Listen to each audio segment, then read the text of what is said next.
أوزود القلب السياحي لجهة تادلا أزيلال، شلالات ومغارات ومضايق لا يمكن إلا أن تسر الزائر. في مقدمة المتوافدين على المنطقة المغاربة ثم الأوروبيون. المغاربه كيجيو من جميع المناطق ديال المغرب، الشمال الوسط والجنوب. السياحه عاوتاني ديال اوروبا، يعني الاوروبيين كيجيو لنا بزاف، الفرنسيين الايطاليين والالمانيين والاسبانيين هما اللي تيجيو لنا بزاف. الامريكيين واحد النسبه ما كتجوش، واحد 40%. كاينه مجموعه د المناظر اللي ما مكتشفاش هنا، بحال المغارات، بحال بالنسبه لي غورج، لي سورس. المنطقه الصراحه جد غنيه بمجموعه ديال المواضيع اللي خصها الصراحه تستثمر.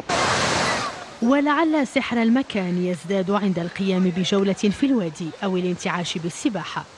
زوار الموقع من خارج المغرب يجمعون على روعته وعلى ضرورة حمايته.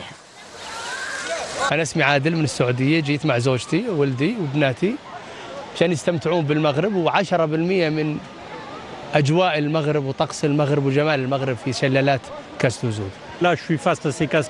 شلالات أوزود رائعة وتستحق المزيد من التعريف بها. ما أتمناه هو أن يتم الحفاظ على هذه البيئة الجميلة وعلى طبيعتها.